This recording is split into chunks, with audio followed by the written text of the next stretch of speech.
You are listening to How to Get Over Your Ex, episode number 211. I'm scared to get over my ex.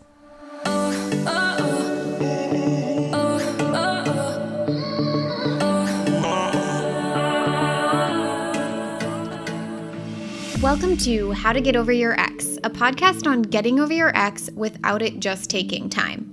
I'm your host, breakup coach Dorothy. Let's turn your pain into power and your heartbreak into happy.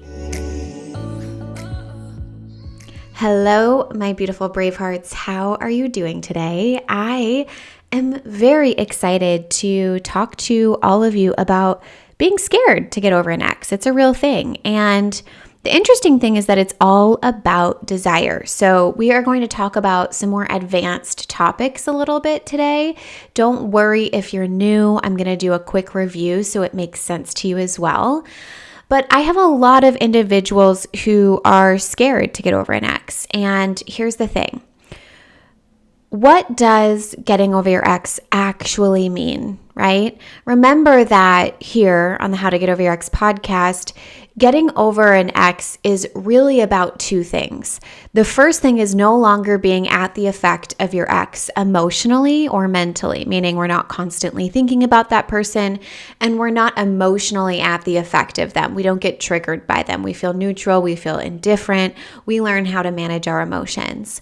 The second thing being, you know that you create whatever life you wanted with them without them. Not meaning alone. It doesn't mean that you live your rest of your life alone or you create this dream alone, but you make it regardless of who decides to be in your life. You create a bigger and better life regardless of who's in it. That doesn't determine, like, who's in your life isn't going to determine what you create in your life. So now, the way I get my clients to, quote, over their ex, end quote, right? So like, how do I get my clients over their ex? Is one, addressing their breakup stories and changing them in a way that sticks. And if that doesn't make sense to you right now, that's totally fine. And two, helping them reduce desire for and attachment to their ex. If you're wanting to learn more about the first one, definitely listen to the podcast. I talk about it all day, every day within the different episodes, but also for number two, that's kind of the area we're going to focus on today. So I recently did a deep dive workshop. We have these every month inside of the Get Over Your Ex program, but this month's deep dive workshop was very much deep diving into desire as a topic. We talked about the different types of desire, authentic desire, artificial desire, as well as how to really reduce desire in the brain with 4 specific practices. And I thought it would be really important to share with all of you at least one of the components within that training. I'd love to share the whole thing, but it was an hour long, so we're not going to do that. And this is the area that I feel like needs to be talked about. So here we are. We're going to talk about desire. And just a quick overview on desire. If you're new to the podcast, welcome. I'm so excited for you to be here. It's going to blow your mind. It's going to change your entire breakup experience. So I first need you to know that thoughts create feelings. Thoughts are neural synapses in the brain that cause an emotional response in the body. And I feel love, not because my partner tells me he loves me, but because of the stories I create in my brain about that person saying those words. So if the same person came to you saying, I love you, you'd have a different story, which may create nervousness or worry or fear or weird or funny because you don't know this person, right? So you'd have a very different thought feeling happen for you. So that's important for a breakup because a lot of the compound suffering that I see in breakups is caused by what you make the breakup mean about you. I'm not good enough. I wasn't worth fighting for. He never really loved me. Or it's really done. Those are all optional statements that you choose to believe that feel really terrible and are so not required. So why does that matter? Because I believe that desire is the root cause and the root problem when it comes to all breakup problems. Many of our breakup symptoms, like the compulsive-like behaviors we see ourselves participating in, such as constant rumination about your ex. Maybe you're ruminating about fights or arguments in your head, stalking the social media, comparing ourselves to the new partner. All of those are symptoms to the root cause of desire. And the reason we participate in those behaviors is because of desire. If we did not desire our ex specifically, we wouldn't be doing those things. And if we didn't have attachment to our ex, we wouldn't be doing those things. So reducing desire for and attachment to your ex is what I teach all of my Bravehearts inside of the program on how to do. And I talk about it a lot on this podcast, giving you tools and tips on how to do that. So when you look at the ins and outs of desires and we begin talking about this concept, sometimes people misunderstand what I'm saying and they get afraid to reduce their desire because of a couple different reasons. One, I see them afraid that, if I reduce my desire for my ex, that means I have to think about this person poorly, or I have to make this person out to be a bad person.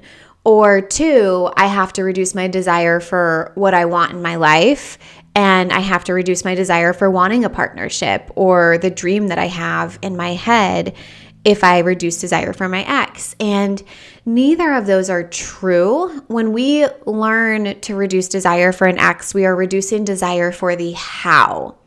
Now, maybe some of you have heard the saying of don't get attached to the how, meaning don't get attached to a specific way to your dream outcome. And a good example of this might be house hunting. I have seen this happen with my clients, and I've even seen it with myself. But you want to go buy a home and you start getting attached to specific houses you saw on the market or a specific area, and you're doing all the things to make it happen. However, it's not happening. It feels resistant. It feels clunky. It feels hard.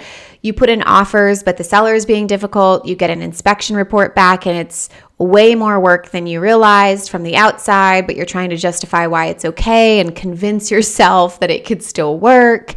And instead of just trusting, surrendering, and reducing desire for that house specifically, while simultaneously increasing desire for the actual outcome you want while remaining attached. And that is what I teach my clients on how to do with their ex. But I think it's just good to see it in a different area, because even house hunting, you could trust and surrender and remember that the house that I want is out there. It's this or something better. And if you didn't get so attached or you didn't have high desire for this house, it would be a lot easier of a process and more natural and organic.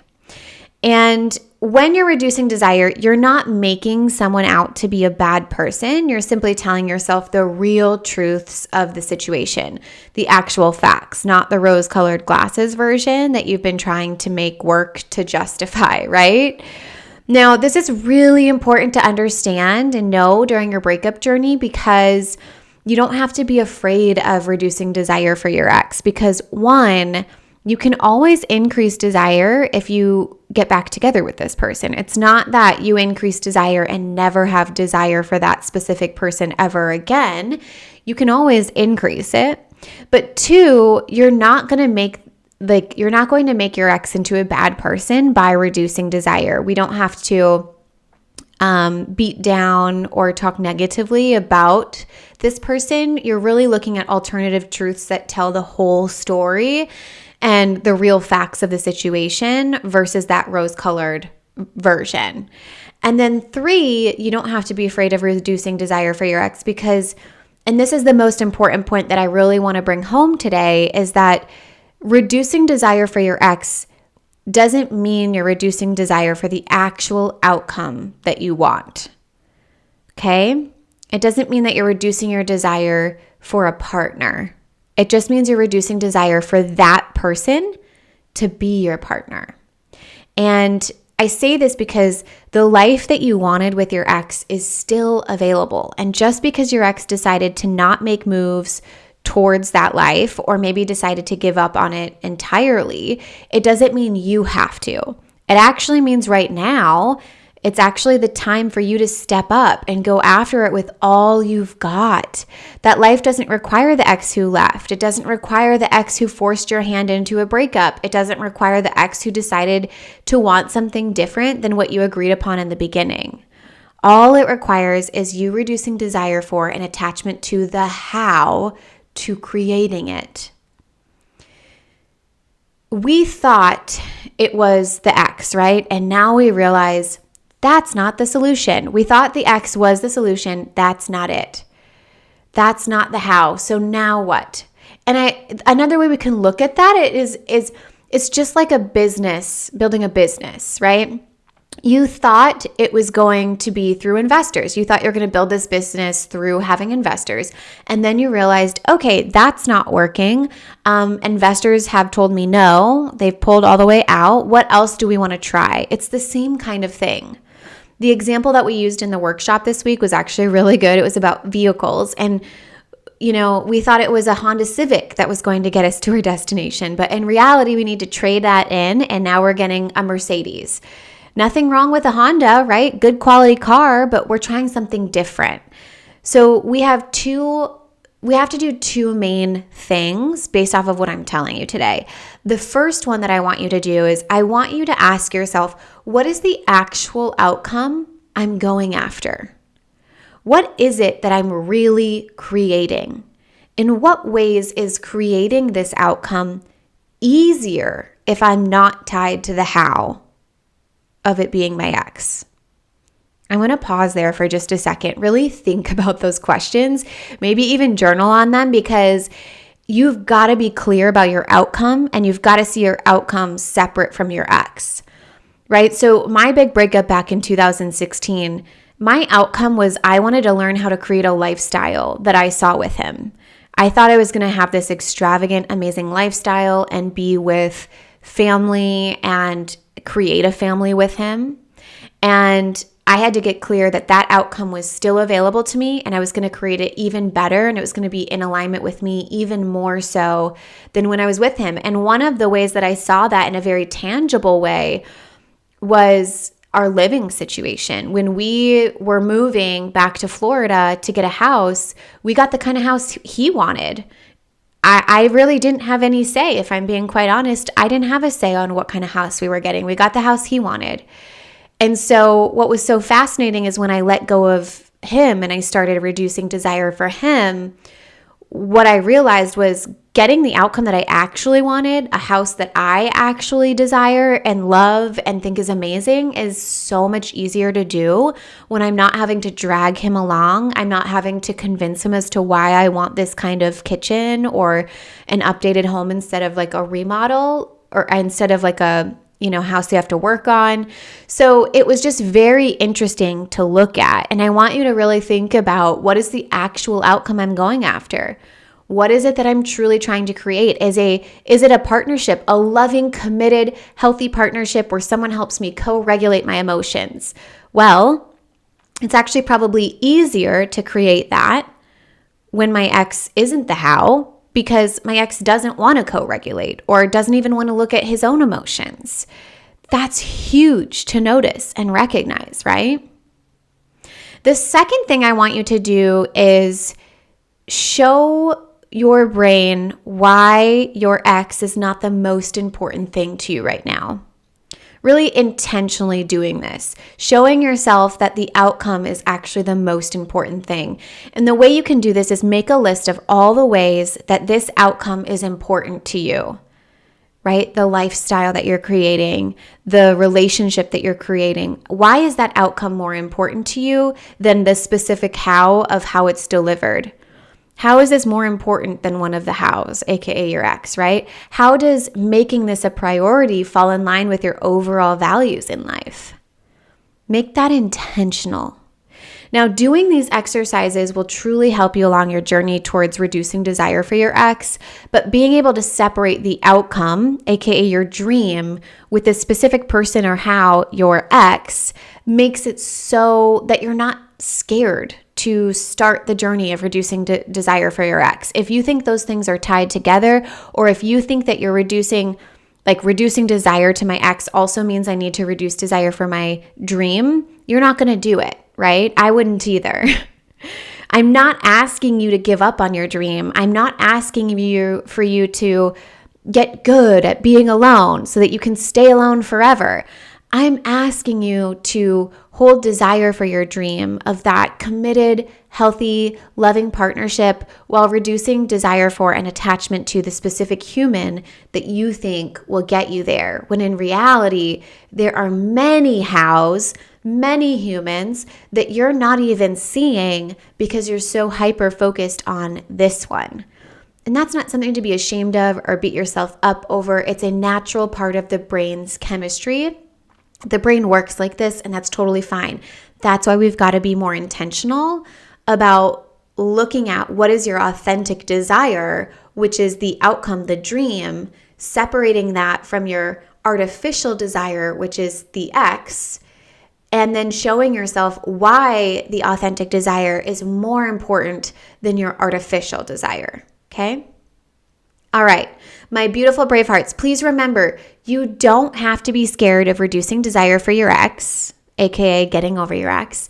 You can, 1, always increase your desire again later if you need to.